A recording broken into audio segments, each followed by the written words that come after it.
When I was a child, my mother was a horse trainer in this Lodi area, and she used me as her assistant. I was about 5 years old.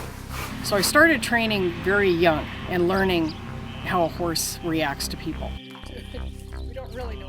I started out riding English, predominantly in horse shows, and then I started riding Western equitation. Also at the same time I was riding in long-distance endurance rides.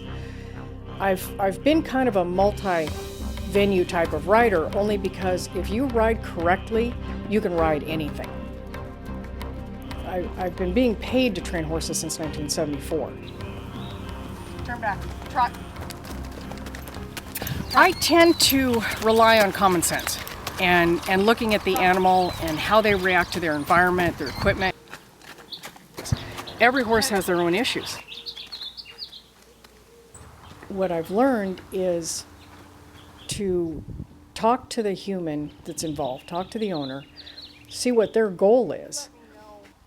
I'm able to correct a lot of the issues and problems. Then they can relax.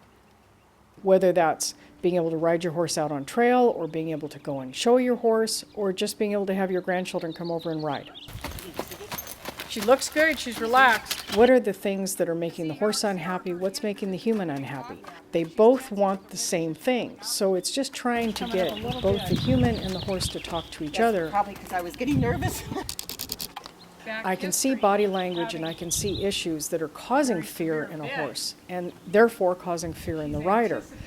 Go ahead and open your chest up. I show people that they have to be the trust, that the horse has to trust them. Because if you relax and you put your seat down in the saddle, she'll relax. Horses are a herd animal that looks at weakness as a threat to the herd. And so you have to be the person that's in charge. A horse can't talk to you. A horse can't stop and tell you, you're pulling too hard on my bit, knock it off. They anticipate that pain. It goes back to those layers of bad pictures in their memory. You shouldn't punish the horse for giving you these cues. He's just trying to tell you what's wrong. Listen to them. And I'm able to recognize those cues just simply because I've spent all my life working with horses. Good. But I can see her overall demeanor has changed completely. She's like a different horse. Once you achieve that, that horse will do anything for you because they trust in you and they know that you will protect them.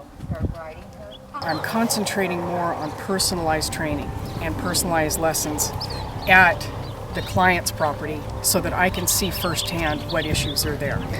Because many times if a horse comes to my property and I train it, of course, it works beautifully for me. Then it goes back home and the people start having issues. I'm not in a hurry. I'm not looking at how many horses I can train that particular day. I only schedule 2 clients a day so that you have all the time you need with me. Maria understands, number one, all horses, but particularly Arabians. So when, like in this case with the Moor who has an issue, we're going, why does she have an issue? But how can we give her new positive experiences so that she's not as reactive as she has been in the past? Yes. Mm-hmm. And this, I mean, really, we've had like 5 or 6 trainers, and this is finally working.